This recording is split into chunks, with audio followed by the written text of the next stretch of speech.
уважаемые братья,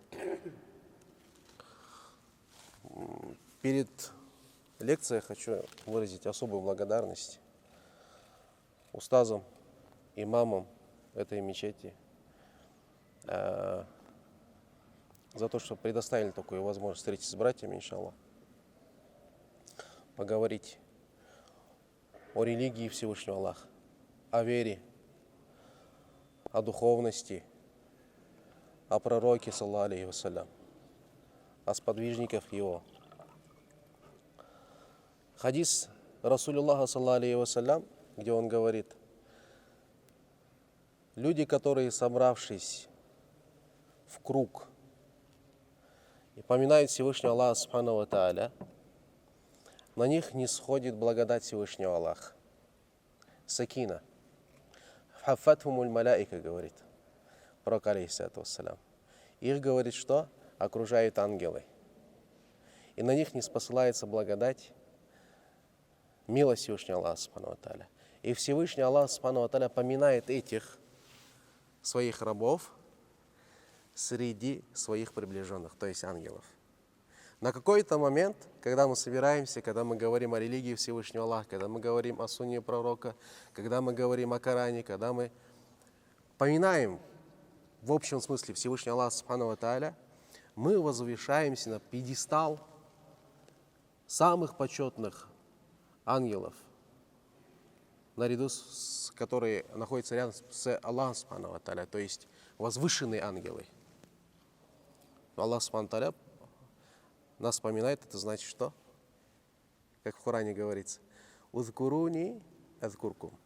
Поминайте меня, и тогда я буду поминать вас. Поминание Всевышнего Аллаха нас — это Его милость, это Его прощение. Иншаллах, Всевышний Аллах нас всех ведет тогда куда? В рай. Поэтому у нас нет никакого намерения, мы не преследуем с вами никакого мирского намерения. Мы сюда собрались только ради одного — Всевышнего Аллаха субхану ва тааля, чтобы снискать Его благоволение, братья, иншаллах.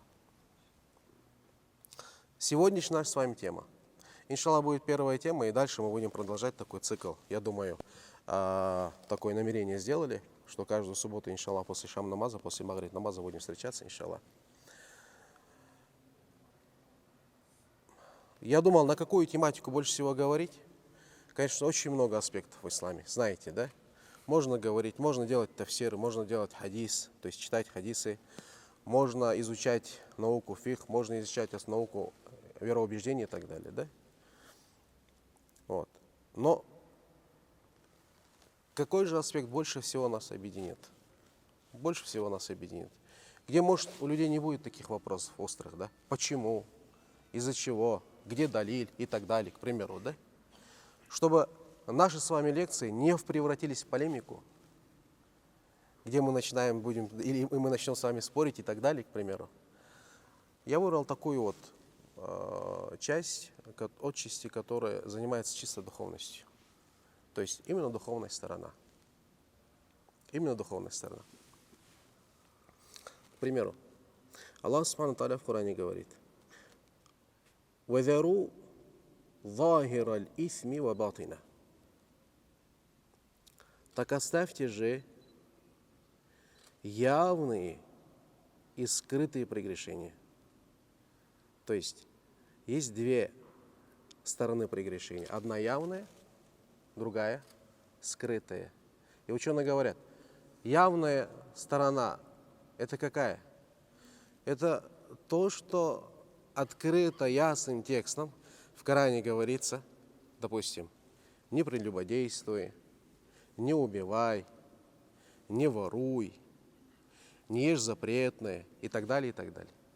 Есть еще скрытая часть прегрешения, которая непосредственно касается только сердца человека. Только сердца человека. К примеру, Всевышний Аллах субхану ва тааля не любит высокомерных. Высокомерие — это прегрешение сердца. К примеру, Всевышний Аллах субхану ва тааля запрещает что? Ненависть. Это прегрешение сердца. Тщеславие — прегрешение сердца. И так далее. Зависть, к примеру, прегрешение сердца. Да? Порой человеку легко придерживаться такой явной, видной стороны ислама. Там ставить бороду, носить тюбетейку, одевать чапан, там, читать джаматом намаз и так далее. Хотя и здесь очень много у нас упущений, правильно? Но эта сторона как бы человек. Однако этот человек, что не занимается сердцем. Вот буквально, можно сказать, недавно такой инцидент был. Человек выходит с мечети, только намаз прочитал. Казалось бы, можно было решить этот вопрос, там стоянки и так далее, обоюдно. Но человек как будто вообще намаз не читает. Так поступает на улице. Почему? Потому что не занимается своим сердцем, воспитанием своего сердца. Вот мы говорим о сунне пророка, алейхиссалату вассалям, правильно? Сунна Расуллаха. Есть еще у пророка, алейхиссалату вассалям, духовная жизнь. Духовная, внутренний мир. Понимаете? Это и тоже является сунной. Так сегодня, иншаллах, сегодня с вами начнем говорить о одной такой важной теме, про иман. Иман. Иншаллах, тема сегодняшняя наша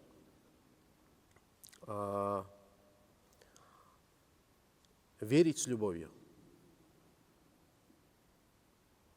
Не просто верить, а именно верить с чем? С любовью. Переживать эту веру в сердце. Не просто говорить, я верю в Аллаха и все.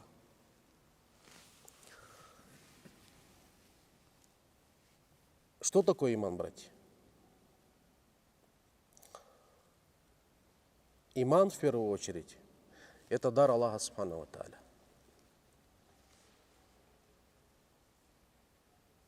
Мы же не можем сказать, что я пришел к вере, правильно? Что я стал верующим. Мы как будем говорить, альхамдулилля, Всевышний Аллах вселил в мое сердце иман. Если бы стать верующим зависело бы от самого человека, в абсолютном понимании, тогда пророк, алейхиссаляту вассалям, самых своих близких родных ввел бы в ислам, сделал бы их верующими. Но мы видим, что, к примеру, кто? Абу Джахиль. О нем целая сура. Даже. И он неверующий. Хотя являлся кем? Дядей пророка, алейхиссалату вассалям. Абу Талиб, который очень любил посланника Аллаха. И посланник Аллаха очень любил его. Однако, к сожалению, этот человек ушел неверующим. Отсюда мы понимаем, что иман это дар Аллаха Субхану ва Тааля. Но есть такой момент. Есть такой момент, и очень важный. Всевышний Аллах Субхану ва Тааля наделил нас иманом, дал нам иман. И на этом точку не поставил. Напротив, нас Аллах Субхану ва Тааля после того, как одарил иманом, испытывает. Испытание в исламе – это есть показатель якина твоего имана. Понимаете? То есть стойкости, непоколебимости твоего имана. Это что? Это испытание. И поэтому Аллах Субхану ва Тааля в Коране что сказал? «Валя наблюваннакум» – непременно мы вас испытаем. Кого? Верующих. То есть, если человек говорит, у меня есть иман, это значит, что Аллах его непременно что? Испытает. Испытает на его веру. Какая у тебя вера? Насколько она крепка? И поэтому вспомните хадис алейхиссалату вассалям, где он сказал, самые тяжелые испытания приходят на голову кого? Посланников. В истории пророков посмотрите. Кого больше всего Аллах Субхану ва Тааля испытал? Пророков испытал. Юсуфа, алейхиссалям. Даже любимец Аллаха. Сколько лет Всевышний Аллах Субхану ва Тааля заставил его провести в чужбине. Сколько лет он пробыл в тюрьме. в очень тяжелых условиях. Возьмите Аюба, алейхиссалям. 17 с лишним лет он болел. Представьте себе. 17 с лишним лет. Возьмите Юнуса, алейхиссалям. 6 месяцев пробыть в чреве кита. Даже. Дальше кого? «Суммаль амсалю фа амсалю», говорит пророк, алейхиссалату вассалям. Потом, кто ближе к пророкам. Почему ближе? По внешности. Почему? По духовности. По иману, кто ближе к пророкам, им будет ниспослаться такое испытание. Поэтому испытание является мерилом нашего имана, братья. Мерилом нашего имана. Когда человек проявляет терпение, когда к нему приходит испытание, Аллах Субхану ва Тааля посредством вот этого терпения его, ему записывает множество савабов. Он получает награждение от Аллаха Субхану ва Тааля. Если он в испытаниях не проявит терпение, тогда напротив, Всевышний Аллах Субхану ва Тааля ему запишет что? Прегрешение запишет. Это очень важный момент. И поэтому самая первая сура – это Фатиха. Даже. И после первого знамения «Бисмилляхи рахмани рахим» Всевышний Аллах нас учит что? Что говорить? «Альхамду лилляхи раббил аламин». Вот это «Альхамду лилляхи раббил аламин» говорит о чем? Говорит о том, что в каком бы положении ты ни был, ты всегда должен быть терпеливым, проявляя довольствие по отношению к Всевышнему Аллаху Субхану ва Тааля. Чем Он тебя наделил? Мы должны всегда говорить «Альхамду лиллях». Я Рабби, хвала тебе. В самых трудных ситуациях тоже нужно что делать? Проявлять благодарность, покорность Всевышнему Аллаху Субхану ва Тааля.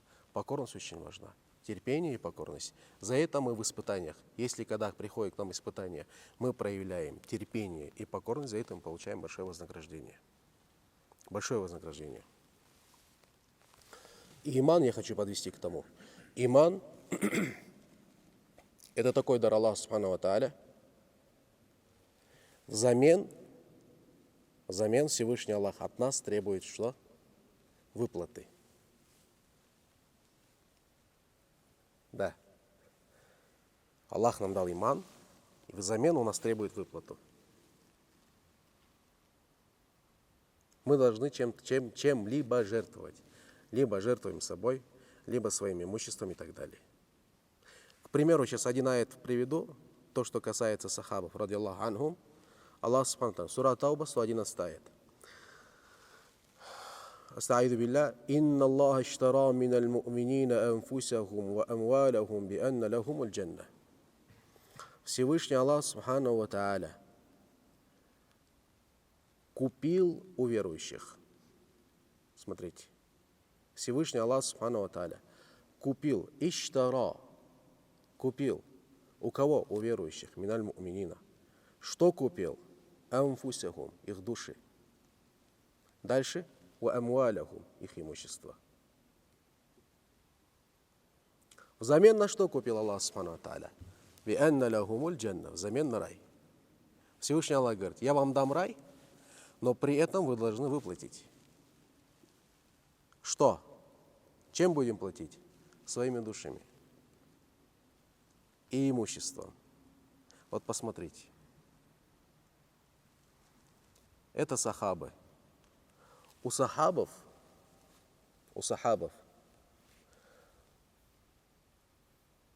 вера была очень крепкой. Сейчас мы несколько примеров приведем, и вы поймете, насколько у них вера была крепкой. Настолько испытания у них были очень сильные. И посланник Аллаха, алейхиссалату вассалям, что сказал? Мои сподвижники, словно кто? Звезды на небесах. За кем пойдете, вы найдете что? Истинный путь. Правильный путь. Аллах Субхану ва Тааля в Коране говорит: «Лакад кана лакум фи расулиллахи усватун хасана. Лиман кана ярджу Аллаха валь яумал ахира وذكر الله كثيرا. В посланнике Аллаха, саллаллаху алейхи вассалям, Мухаммаде, алейхиссалату вассалям, есть для вас наилучший пример. То есть подражание, да? Чтобы вы подражали в вопросах религии. Кому вы будете подражать? Мухаммад, саллаллаху алейхи вассалям.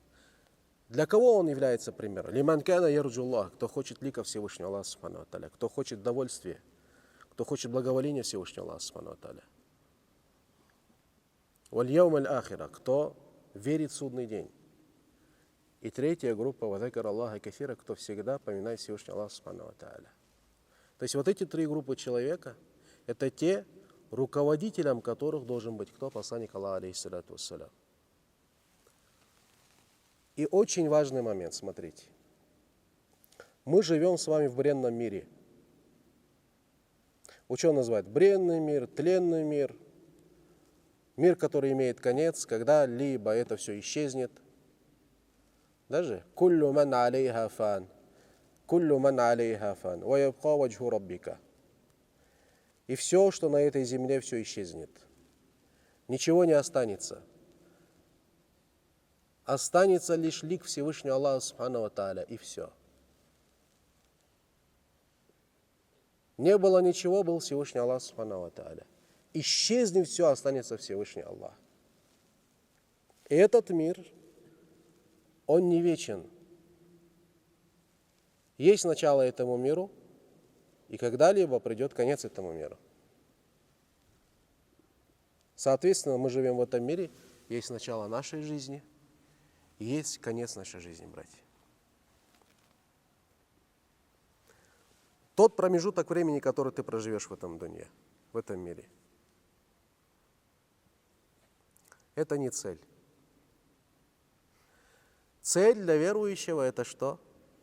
Вечная жизнь. Наша цель это вечная жизнь. И быть в вечной жизни счастливым человеком очень тоже важный момент. Быть счастливым человеком в вечной жизни.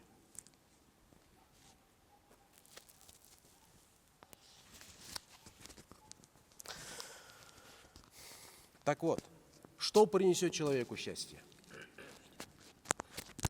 Только руководство, когда человек руководствуется иманом. Все, больше ничего. Лишь вера человека сделает его счастливой в вечной жизни. Нету второго варианта, братья.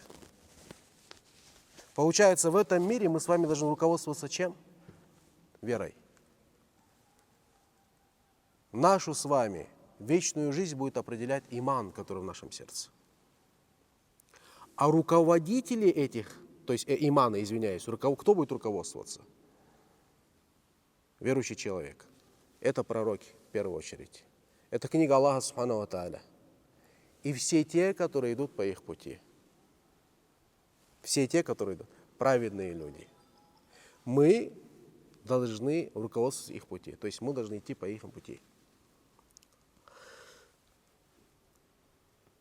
И вот сахабы, радиаллаху анхум, они отдали все, что имели на пути Всевышнего Аллаха субхану ва тааля, чтобы сохранить свою веру.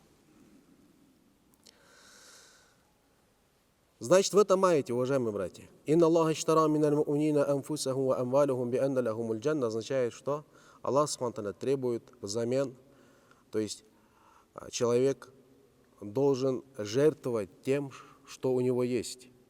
Однако вопрос, как он это должен делать? Однозначно не через «не хочу». Он это делать должен, любя, с искренностью и с радостью. Понятно? К примеру, мы с вами читаем намаз. Аллах субхану ва тааля наделил нас верой, потом говорит, читайте пятикратный намаз. Мы читаем пятикратный намаз. Вот этот пятикратный намаз мы должны делать что? С радостью. С радостью на сердце. То есть вот этот иман мы должны переживать любовью.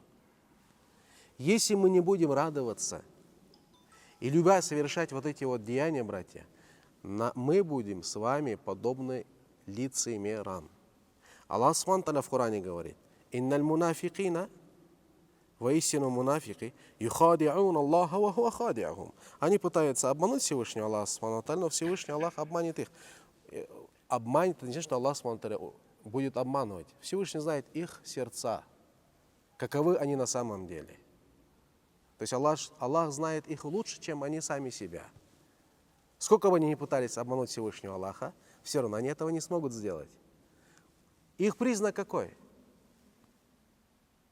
Инналь мунафикина юхади'ун Аллаху ва хуа хади'ахум, ва иза каму иля салати каму кусаля. Когда они встают на молитву, на намаз, кто? Лицемеры. Ва иза каму иля салати, встают на молитву, каму кусаля. Они встают, ленясь. С ленивостью встают. Не хотя, через не хочу. Время утреннего намаза приходит, к примеру, да? И через не хочу мы встаем. А как вставали праведники? Чтобы не проспать намаз, они завязывали на свои ноги камни. Чтобы не проспать намаз. Некоторые, чтобы не проспать намаз, даже не раздевались. Сидя спали. Это называется любить с любовью, понимаете? Иман. Верить с любовью. И вот, к примеру,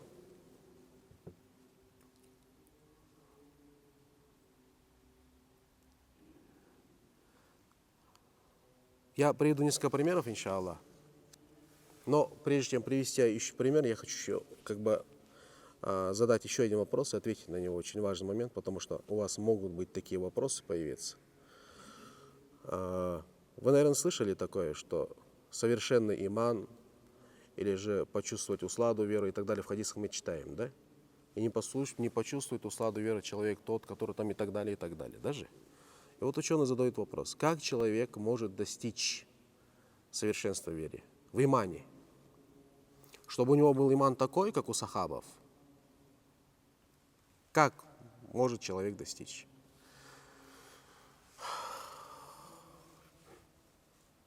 Это возможно только посредством амалю салих. Что такое амалю салих? Чтобы твои деяния, то есть мы переводим амалю салих как благие деяния, чтобы деяния у человека считались благими деяниями, есть три условия, братья. Первое условие – это намерение, где присутствует благоволение Всевышнего Аллаха Субхану ва тааля. У человека разные намерения могут быть.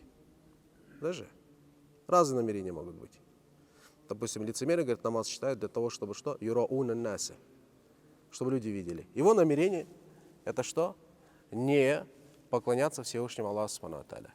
Самое первое условие – это намерение. И намерение должно быть только ради Аллаха Субхану ва тааля. Его довольствие. Его довольствие. Это первое. Второе.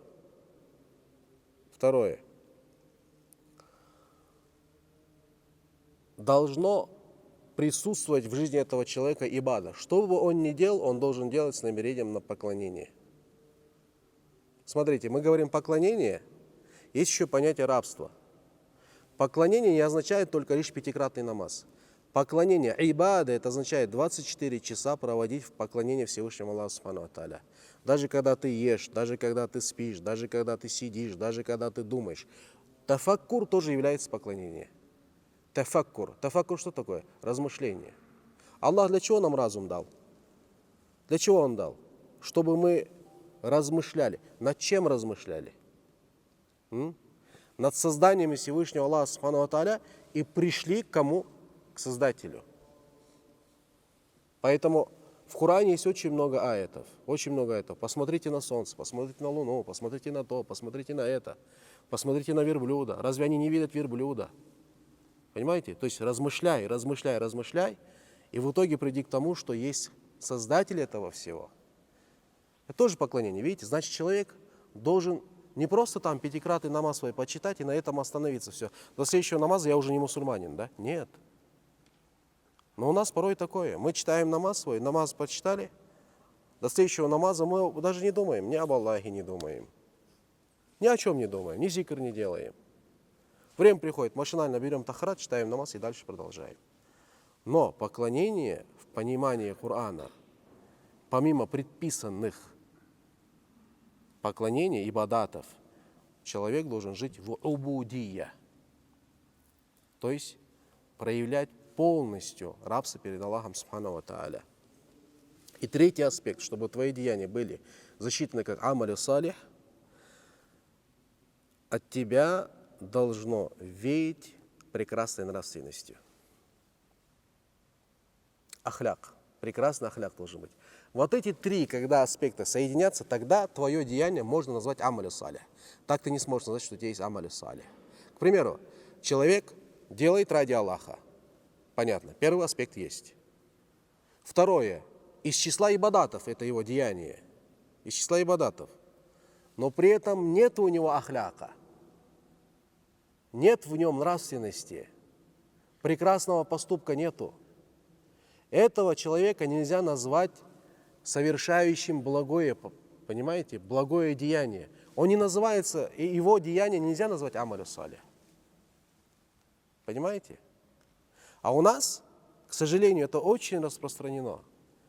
Человек читает намаз, к примеру, но при этом у него отвратительная нравственность. Его намаз не засчитывается как амалю салих. То есть его намаз из-за того, что не засчитался как амалю салих, его вера не будет расти. Он не сможет прийти к высоте, совершенству веры, понимаете? Он просто-напросто избавится от своего долга и все. И ничего больше. Понимаете, о чем я говорю?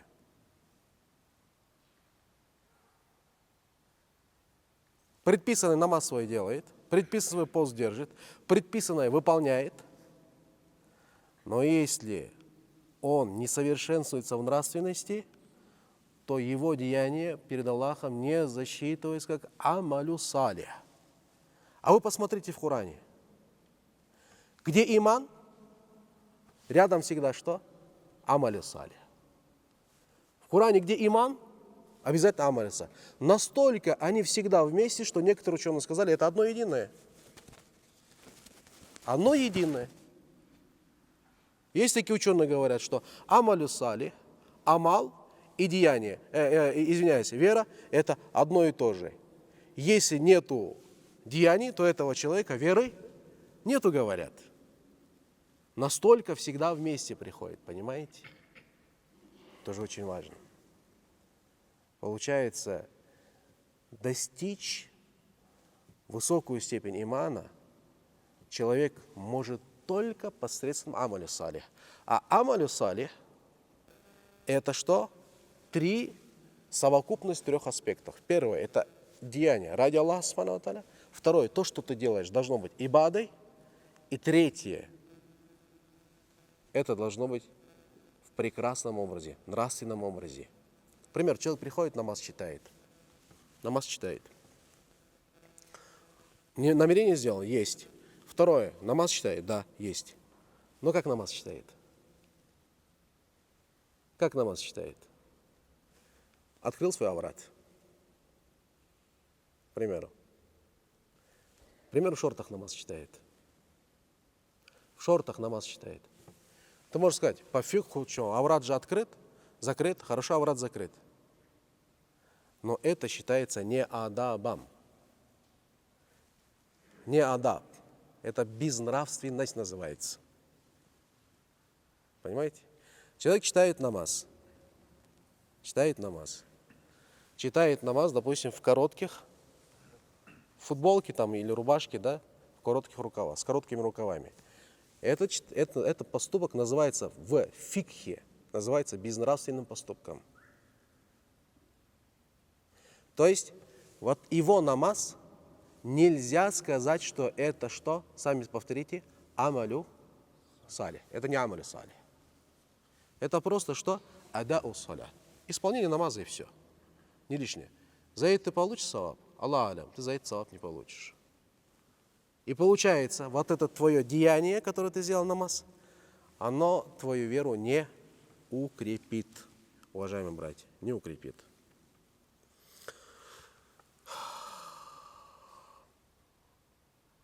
Каково будет состояние того человека, который достигнет такой степени имана? какое будет состояние? Я зачитаю, хорошо, чтобы было понятнее. Достигший такой степени человек, братья, вкусит истину и усладу веры. Это первое. В хадисах посланник Аллаха говорит: халяват аль-иман. Халяват аль-иман. Халява с арабского взять — это вкус, сладость, услада. Иман. У имана есть вкус. У имана есть услада. Некоторые вкушают, а некоторые так и умрут, не вкусив эту усладу. Понимаете? Так вот, этот человек, который достигает совершенства в имане, он вкусит усладу веры. В первую очередь.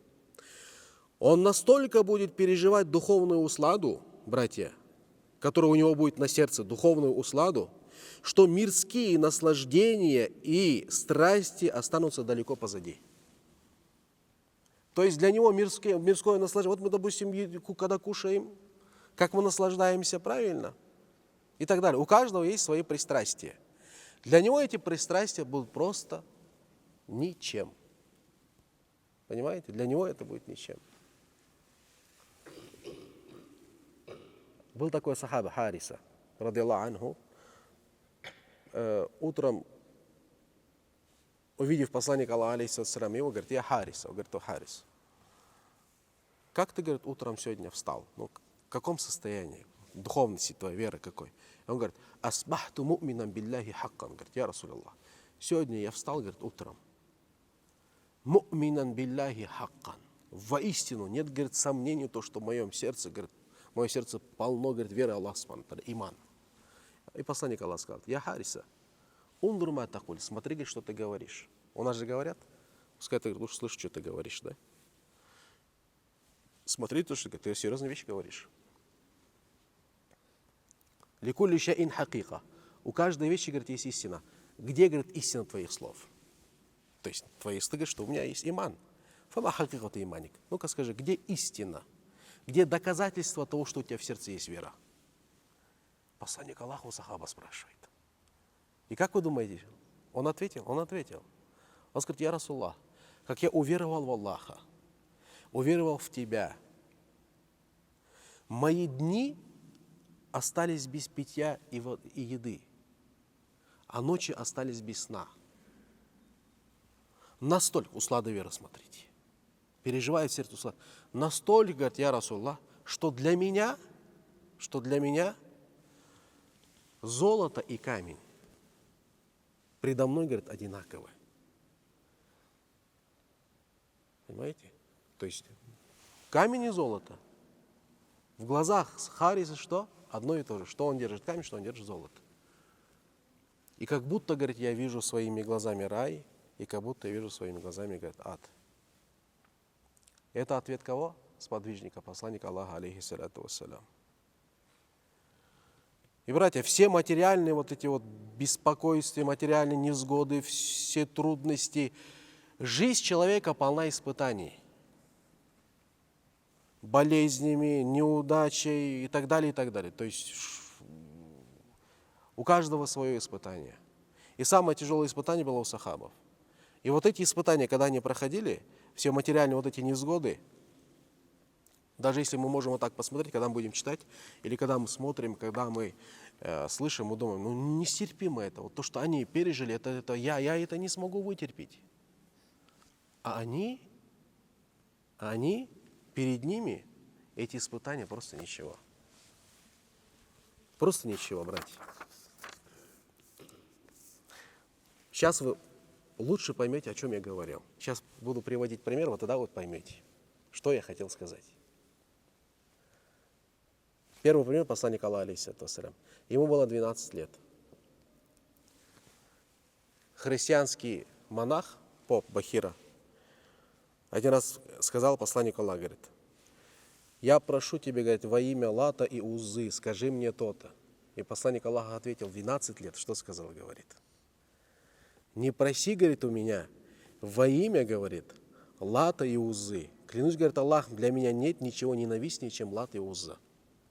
В 12 лет посланник Аллаха, алейхиссалату вассалям, уже переживал усладу, которая была в его сердце. То есть таухид, вера в единого Аллаха субхану ва тааля. И представьте себе, когда к нему пришло Рисаля, то есть когда посланник Аллаха, Аллах смотрел, ему не спаслал Рисаль, то есть Коран, когда он ему дал вот эту вот великую священную миссию доносить единобожие Аллаха Субхану ва Тааля своим рабам, как он это делал? Мы это все знаем, даже об этом читаем. С какой трепетностью, с какой любовью посланник Аллаха алейхиссалям это делал. Второй пример, очень тоже такой хороший пример.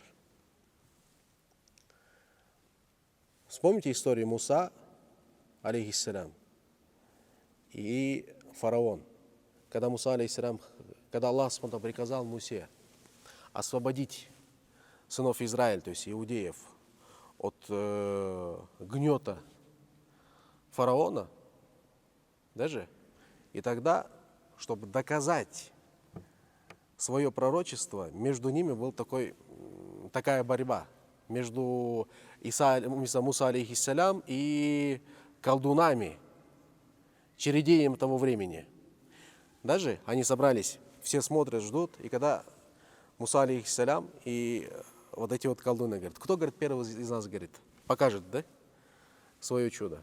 Ну, конечно же, между ними, когда это было, в первую очередь, потом чародеи, колдуны, они же колдуют. Когда они показали свое колдовство, Аллах Субхану Тааля приказал Мусе алейхиссалям бросить свой посох. Когда Муса алейхиссалям бросит свой посох, тот превратится в кого? В огромного змея и проглотит всех этих змей. И те поймут, что действительно то, что показал Муса, это не колдовство. Это может быть только чудо от Аллаха Субхану ва Тааля. И они что? Уверуют в Муса алейхиссалям. И их испытание там начнется. То есть, когда они уверуют, то есть, когда Аллах их одарил чем? Не они уверуют. Мы говорим, они уверуют. На самом деле не они уверовали. А что? Аллах их одарил верой в тот момент. То есть, причиной Муса алейхиссалям. Причина вот этот инцидент, который там был. И Аллах Субхану ва Тааля в это время дал им что? Иман в сердце. И они что сказали? «Калю амана би раббил алямин». Когда увидели это, сказали, «Аманна би раббил алямин». Мы уверовали в Господа миров. Какого Господа? И они уточняют там, «Рабби Муса ва Харун». В Господа миров, Господа Мусы и Харуна. Когда они это сказали, «Халя фирауну амантум бихи каблян адана лакум». Как вы можете, говорит, уверовать, не спросив у меня разрешения? Фираун же себя же объявил Богом, то есть если я прикажу, они будут верить, если я запрещаю, они смогут верить, да? Он говорит, как вы можете поверить, как вы можете уверовать в Господа Муса, когда я вам еще не разрешил? Ну, одним словом, они уверуют, и у них испытание начнется. И что сказал Фираун? Говорит, если, говорит, вы не вернетесь, не покинете веру Мусы и Харуна, я вас что сделаю? لأقطعن أيديكم وأرجلكم من خلاف ولأصلبنكم ثم لأصلبنكم أجمعين. Я, говорит, я разрежу ваши ноги, то есть ноги, руки крестом, и потом вас распну, говорит. Представьте себе. В этот момент они сказали, фараон, говорит, о фараон, твоя сила, твоя мощь, она, говорит, ограничена этим миром. Здесь ты, говоришь, что хочешь, что можешь делать. Но знай, что бы ты ни делал, мы возвращаемся к своему Господу. И он говорит, ну хорошо, если вы это выбираете, я вас сейчас убиваю. И в этот момент, братья, на них, то есть их сердце овладел некий страх. Вот этих колдунов, которые уверовали в Муса алейхиссалям. Знаете, какой страх был? Как вы думаете, какой страх был в тот момент? Они очень испугались. Испугались чего? То, что он их разрежет крестом, руки, ноги отрубит, потом распнет на кресте? Как вы думаете, чего они боялись? Нет, они боялись потерять веру. В этот момент они очень испугались, и У них был страх, что они в этот момент могут потерять веру, которую Аллах Субхану ва Тааля им дал. Одарил их верой. И знаете, что они сделали? Они обратились к Аллаху Субхану ва Тааля. Обратились к Аллаху. Знаете, какими словами? Смотрите. «Раббана африг алейна сабра ва таваффана муслимин». Я Аллах. О наш Господь, Раббана, о наш Господь. Африг алейна сабра. Знаете это слово, что такое? Африг. Можно сказать, я Аллах, дай нам терпение. Нет. Пролей на нас обильно терпение. Слово африг означает это. То есть мы сейчас как никогда нуждаемся в терпении Аллаха. Мы нуждаемся в терпении. В начале лекции что мы с вами сказали? Человек уверует. Кто уверует, непременно что? Испытается. В испытании человек нуждается в чем? В терпении и покорности. Видите? И тут вера к ним пришла, испытание пришло, и они в этом испытании нуждаются в чем? В терпении. И в этот момент у Аллаха просят: о Аллах, не спошли на нас, как дождь обильный. Как с ведра льет, допустим, с ведра, да, вылило. Вот точно так же они говорят, мы нуждаемся в терпении. Африх, пролей на нас терпение. Сабран, и умертви нас, будучи верующими мусульманами. И Всевышний Аллах принимает их дуа, они проходят это испытание, и все падают мучениками на пути Всевышнего Аллаха Субхану ва Тааля. А ведь кто-то из них мог бы что? И не пройти это испытание. Испугаться и сказать: о Аллах, я не могу пройти это испытание. Даже там же мог бы сдаться. Но нет. По воле Всевышнего Аллаха, по милости Всевышнего Аллаха они прошли это испытание. Самая первая мученица в исламском мире. Кто? Семейство Ясиров, да? Самая первая мученица была женщина. Сумайя радиллаху анха. Это, знаете, такая женщина была, она была очень хрупкой. Она была очень такой хрупкой женщиной. Она боялась даже занозу в пальце. Настолько хрупкая была.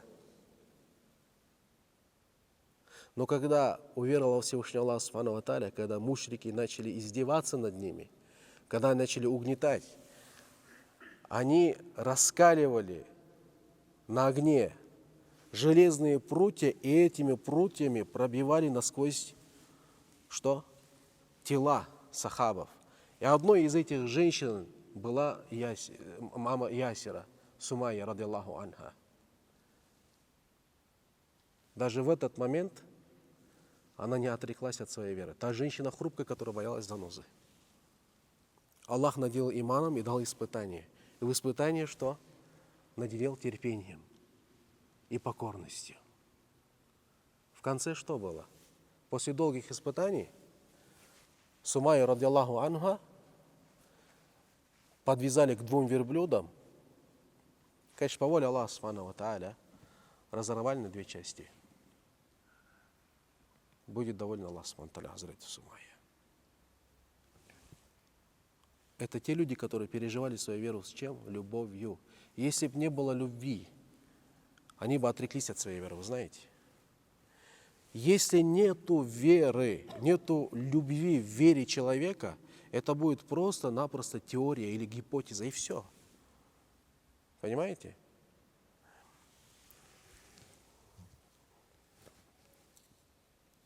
Еще один пример. Хаббаб ибн Арат, радиллаху анху. В одно время, когда с Хазрет Умаром они сидели, Хазрет Умар и Хаббаб ибн Арат, и другие сподвижники и так далее, Хазрет Умар спросил, говорит: о Арат, расскажи мне, говорит, о мучениях, которые, говорит, ты перетерпел на пути к Аллаху Субхану ва Тааля. А он ничего не сказал, что он сделал. Он снял свою рубаху и показал свою спину. Хазрат Умар, знаете, что сказал? В жизни я не видел более обезображенного тела. То есть на тебе живого места нет. И он говорит, о, говорит, повелитель правоверных, вы знаете, говорит, мушрики, как меня мучили. Они меня ложили спиной на раскаленные камни, говорит, на раскаленные угли.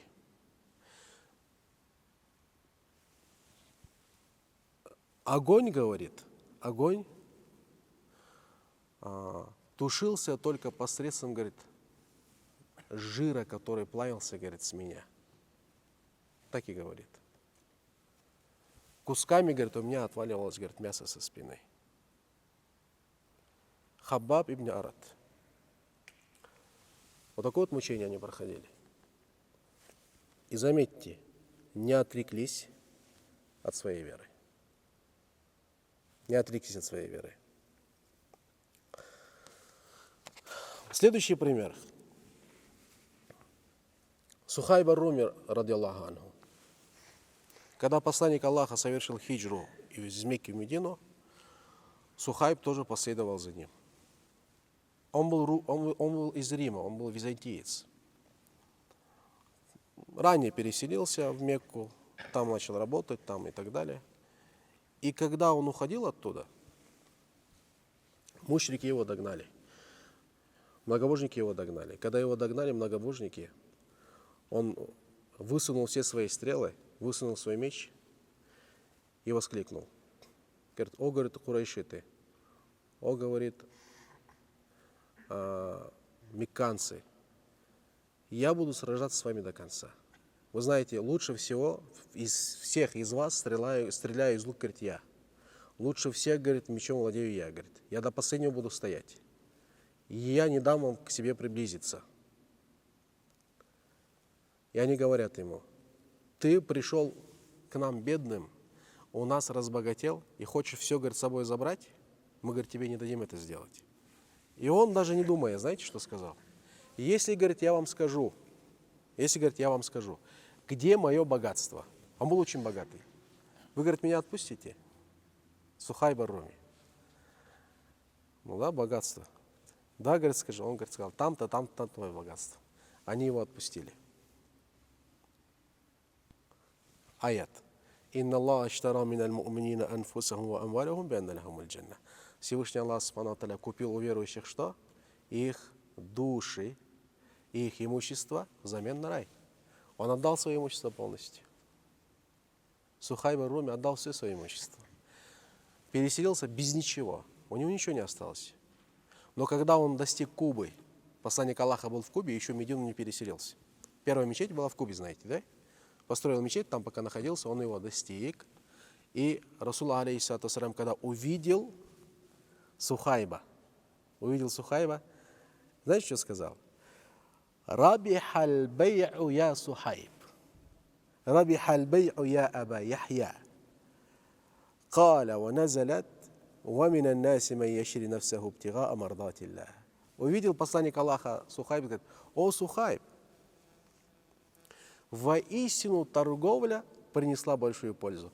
Ты заработал, говорит, о Сухайб. Ты получил очень большую, говорит, пользу. Торговля, говорит, свершилась. О Сухайб. О, говорит, отец Яхья, Абу Яхья. И когда он это сказал, Аллах Субхану ва Тааля не спаслал вот это вот знамение. Какое знамение? Сура Бакара, 207 знамение. Аят. Ва минан наси, и из людей есть такой, который продает свою душу, надеясь снискать удовольствие Всевышнего Аллаха Субхану ва Тааля. И Аллах говорит, что? Снисходителен к нему. Смотрите, по поводу Сухайба Аллах не спаслал что? Знамение. Он продал.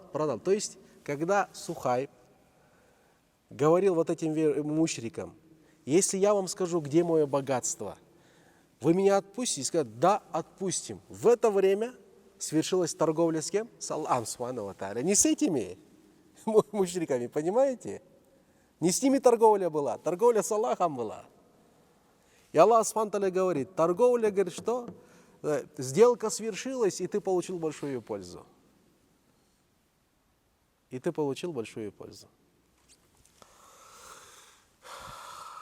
Еще один пример Саад ибн Ваккас, ради Аллаху Тааля анху. Мы сейчас, братья, говорим о тех моментах, где сахабы переживали свою веру с любовью. Видите, настолько крепко переживали в таких трудных ситуациях. Очень трудных ситуациях. У Саад бин Вакаса была мама. Он очень сильно ее любил. Он очень любил свою мать. Очень любил свою мать. Но когда Саад бин Вакас принял ислам, мать объявила бойкот. Она сказала: я не буду ни есть, ни пить. И умру. А потом будут говорить, на тебя показывать пальцем, говорят, убийца матери своей будут говорить. И она действительно не стала ни пить, ни есть. 3 дня не пила, не ела. Вообще ослабла. Думала, что все-таки сын отрекется от своей религии. Саад бин Вакас очень сильно любил свою маму. Он пришел к своей матери и сказал: говорит, мам, даже если у тебя будет 100 таких душ, как сейчас у тебя одна, и каждая из них таким вот образом умрет, я все равно не отрекусь от своей религии.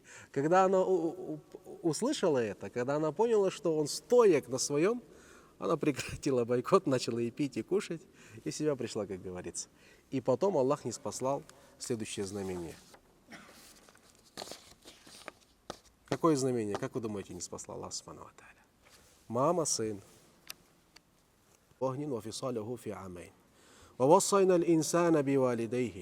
На самом деле этот вопрос касается кого? Саад бин Вакас. Мы приказали человеку, чтобы он хорошо относился к своим родителям. Потому что мать его носила с тягости к тягости, то есть с трудностью носила. 9 месяцев она носила в чреве своей с трудностью. После того, как она родила, 2 года кормила грудью. Тоже нелегко. Поэтому благодари меня, анишкурли, Аллах SWT говорит, валивалидайка, и своих родителей. Илайяль масир, и вернетесь вы ко мне. Если твои родители будут усердствовать на том, чтобы ты совершил ширк по отношению ко мне, то есть предал мне сотоварищество, кого-либо в сотоварищи, а в этом у тебя нет никаких знаний, тогда ты не что? Послушайся их. Ты не послушайся их. Не делай то, что они тебе говорят. Однако васахибхума, при этом относись к ним в этом мире благосклонно. Не обижай их. То есть Саад ибн Вакас в это время что? По этому знамению поступил неправильно. Когда он сказал, даже если у тебя будет 100 таких душ, и каждая будет таким, я не отрекусь. Даже в этой ситуации ты должен был сделать что? Проявить хороший поступок. Понимаете? Вот это знамение было. «Фаля тутавасахиму фи дуния ма'руфа, ваттаби' сабиля ман анаба илей». И иди за теми, кто ко мне предался, ко мне вернулся. «Фумма илейя марджикум», и тогда вы все вернетесь ко мне, и я расскажу вам о том, что вы делали. «Фаунаббикум». Я извещу вас о всех ваших деяниях, что вы делали. Очень интересно. Саад ибн Вакас, радиллаху анху, в этой ситуации что? Сделал вот такой вот поступок, что Аллах субхану ва тааля его поправил. Сказал, даже если родители будут вас, что делать? Отвергать. То есть, если будут препятствовать, даже будут заставлять, чтобы вы предавали сотоварища, Аллах субхану ва тааля говорит, нет, даже в этой ситуации вы должны к ним обращаться хорошо. Это касается наших молодых, которые в порыве своего имана, якина, я не знаю, домой приходят буянят, а потом начинают своих родителей обвинять, материть их, говорить, вы кафиры, вы в аду будете гореть. У нас таких очень много. Очень много. Саад Вакас так не говорил. Он сказал, мама, если 100 таких душ будет, я все равно от этого не отрекусь. И здесь говорит, так не должен говорить. Аллах субхану ва тааля. Неправильно. Да. Последний пример очень хороший. Мне он очень нравится. Абдуллах ибн Хузафа. Уважаемые братья. Абдуллах ибн Хузафа. Во время Умара, радиаллаху анху, был поход на византийцев. Это вот на границе Сирии было. Был поход на византийцев, но византийцы взяли их в плен. И из них, из войска, был сподвижник пророка, алейхиссалям, Абдуллах ибн Хузафа. Когда они увидели, что он сподвижник, они его отдельно взяли к королю. Привели к нему, сказали, вот он является сподвижником Мухаммада. Говорят, заточите его в дом, не давайте ни еды, ни питья. Какое-то время не давали ни кушать, ни пить. Потом, говорит, дайте ему стакан, поднесите к нему стакан вина, говорит, и свинину. Абдуллах ибн Хузафа. И смотрите, что он будет делать. Абдуллах ибн Хузафа несколько дней не ел. Я не знаю, мы сейчас 2-3 дня, если не будем есть, несколько дней не кушаем. Дальше еще продолжает. Они смотрят, Абдуллах ибн Хузафа не притронулся ни к свинине, ни выпил вина. Но совсем уже изнеможение такое, он уже перестал даже двигаться. И тогда пришли к королю и сказали, он, говорит, ничего не ест, не пьет. В таком темпе год умрет. Выйдите, говорит, его приведите ко мне. Привели к нему, и король говорит, Абдуллах ибн Хузафа, почему, говорит, ты не ешь и не пьешь? Мы же тебе дали, говорит. Он говорит, в силу необходимости я мог бы это и пить, мог бы это и съесть. Однако я знаю, что ты надсмехаешься над мной и над религией Аллаха Субхану ва Тааля, поэтому я, говорит, не притронулся. Ответ. Он говорит, я тебе, говорит, даю такое предложение. Ты принимаешь христианство, я даю тебе половину своего царства, делаю тебя, говорит, со своим советником, отдаю за тебя свою дочь. Договорились? А ты, говорит, отрекайся, говорит, от этого ислама, стань христианом. А ты знаете, какой у него был, говорит? Даже, говорит, если ты попросишь меня, говорит, отречься от религии Мухаммада на мгновение ока и при этом отдашь не только свое богатство, но и в придачу богатства всех арабов, говорит, я, говорит, откажусь от этого. Если, говорит, на мгновение ока, откажись от ислама, а потом опять придешь. Ну, там сколько, 2-3 секунды. И представь, 2-3 секунды, говоришь, нет, отказался, 2-3 секунды, потом ты король. Понимаешь? Нет, говорит. На мгновение ока, говорит, даже я что? Не приму это предложение. Вот тогда, говорит, я тебя убью. Это, говорит, уже твое дело. Что хочешь, то и делай. Ну, его привели, получается. Только собирались распять, он приказывает, король приказывает стрелять из рук, но специально мимо, попадает мимо, чтобы испугался он. Мимо, может, он отрекется от ислама. Первые выстрелы мимо, потом еще выстрелы мимо. И король говорит, ну что, третий, говорит, выстрел уже точно будет в тебя. Отрекайся, говорит, от ислама. Он говорит, никогда я не буду отрекаться от этого. Он говорит, привяжите его, говорит, сейчас мы будем убивать. Его привязали. Если ты сейчас, говоришь, не отрекешься, то мы принесем, говорит, большой казан, говорит, нальем маслом, вскипятим, говорит, и тебя бросим туда. Я, говорит, клянусь Аллахом, я, говорит, не отрекусь от религии Мухаммада. Действительно, принесли казан большой, налили масло, раскалили, то есть масло, и привели одного верующего. Перед ним же. Он висит перед ним же. Отрекаешься? Говорит, нет, не отрекаюсь. Спрашивают то, ты отрекаешься? Он говорит, я не отрекаюсь от ислама. Бросайте, говорит, его в казан. Бросили в казан, и Абдуллах ибн Хузафа рассказывает это, говорит, в тот же момент, говорит, его тело, говорит, отделилось от кости. И потом король приказывает, говорит, бросьте теперь его. Когда он приказал бросить его, Абдуллах ибн Хузафа заплакал. Когда он заплакал, король подумал, все, он испугался и сейчас будет отрекаться. Говорит, подождите, приведите, говорит, его, он все, он сейчас, говорит, будет принимать христианство. Приводит его к нему, говорит, ну что, говорит, давай, отрекайся. Он говорит, я не отрекаюсь от своей религии. Говорит, почему ты тогда плакал, говорит, почему ты заплакал? Ты не думаешь, что я заплакал из-за того, что побоялся смерти? Знаешь, говорит, почему я заплакал? Я когда увидел этого человека, как он ушел в мир иной, я сам себе сказал, о, Абдулла, как жаль, что у тебя всего лишь одна душа.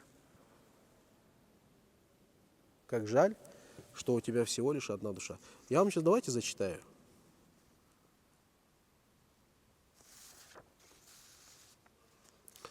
Не думай, что я плакал, испугавшись того, что меня ожидает.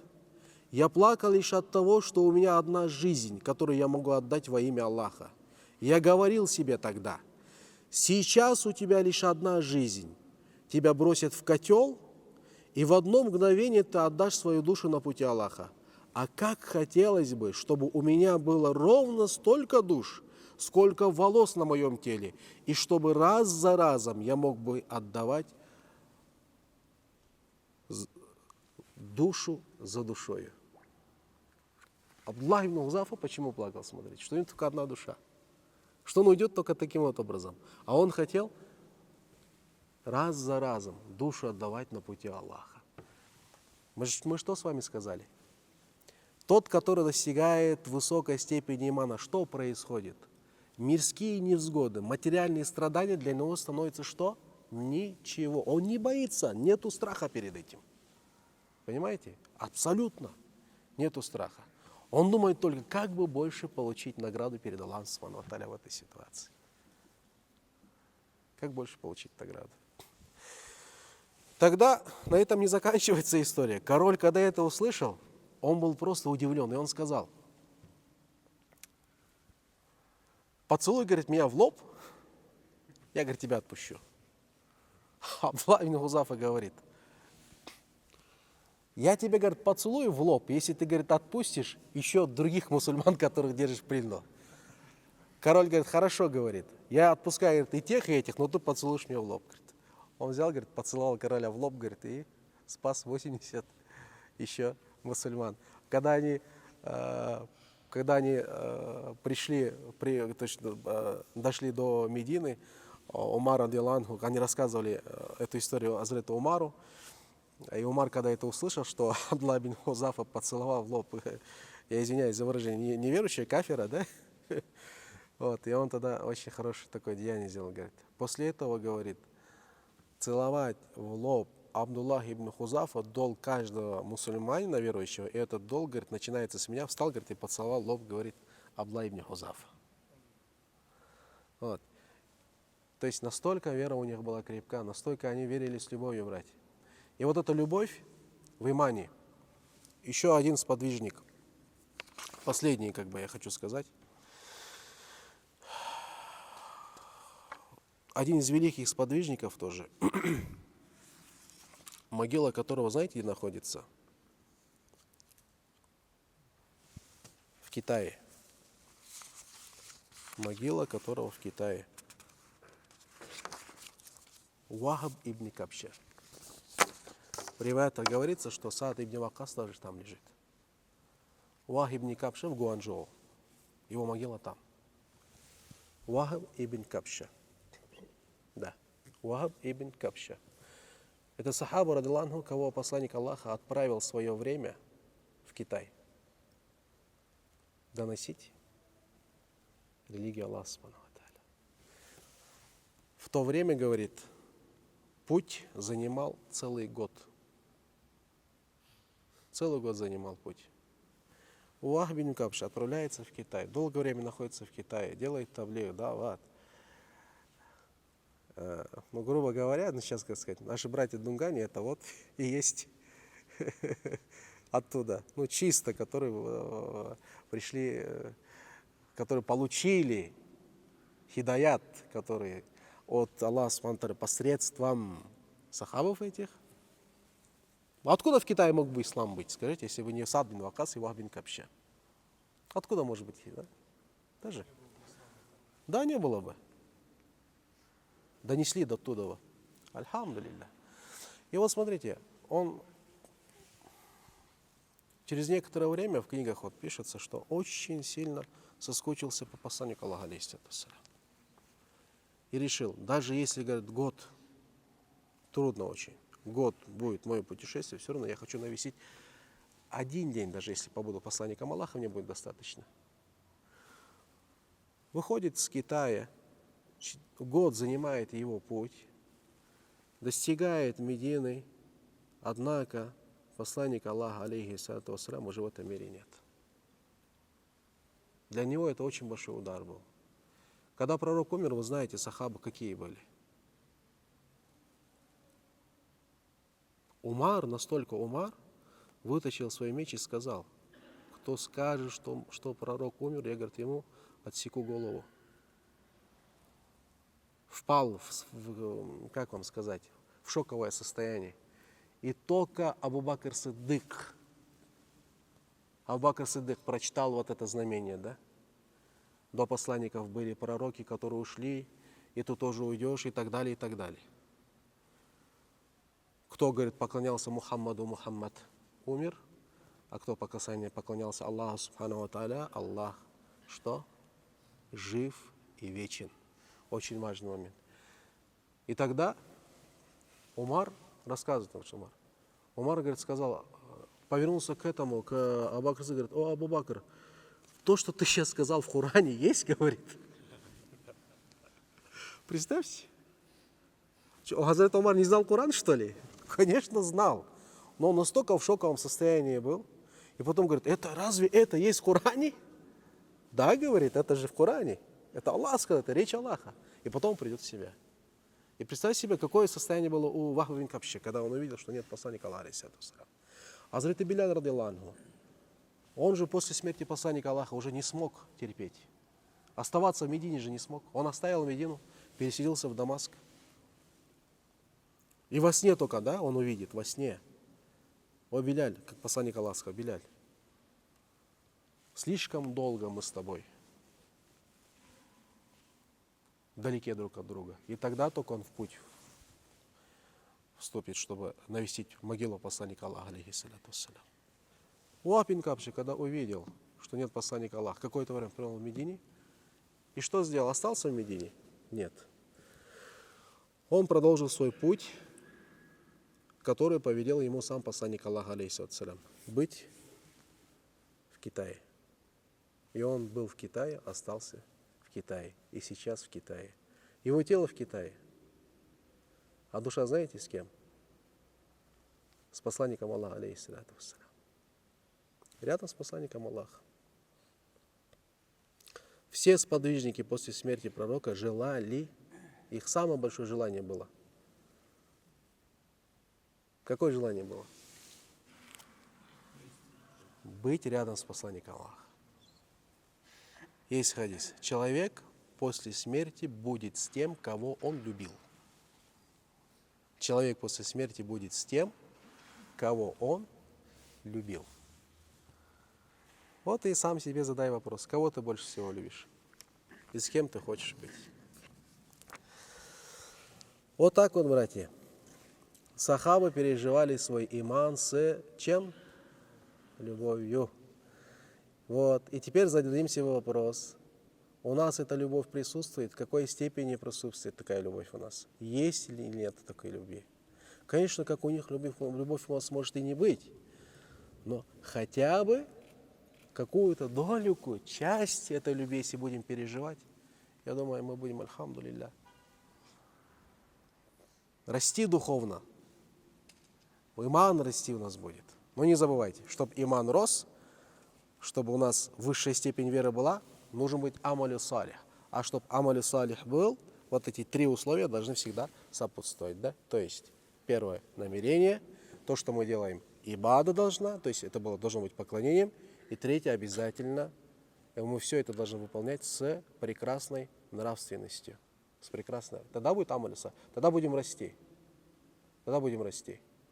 И поэтому ученые у нас говорят, что знания, ученые говорят, знания, илим, это плод нравственности. Не нравственность плод знаний, а знание плод нравственности. И они говорят, что нравственность подобна дереву, а знание подобно плоду данного дерева. Видите как? Получается, нравственность для нас очень важна. И посланник Аллаха, алейхиссалям, что сказал? «Бу'ithу ли утаммима макарим аль-ахляк». Я был неспослан для того, чтобы что?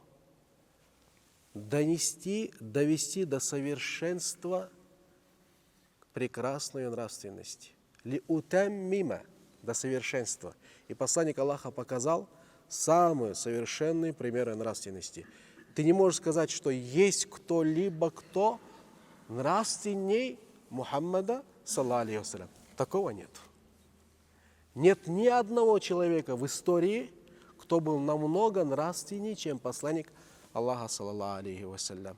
Почему? Потому что пришли к Айше, спросили, говорит: «О Айша, расскажи нам о нравственности посланника Аллаха». А знаешь, что он сказал? Она сказала: «А вы что, Коран не читаете?» Хулюкуху аль-Куран. Его нравственность это что говорит? Коран. Субхана раббика раббил иззати амма ясифун ва саламун аля мурсалин алхамдулиллахи раббил аламин. Просим Аллаха субхана ва тааля, иншаллах, наделиться смелостью, иншаллах, Аллах субхана ва тааля, дай Аллах субхана, чтобы нас всех окутала нравственность посланника Аллаха, алейхиссалату вассалям, чтобы каждое наше деяние соответствовало сунне пророка, алейхиссалату вассалям. Не только внешне, и сердцем мы соответствовали сунне пророка, саллаллаху алейхи вассалям, бирахматихи, архамасалям, Мухаммад.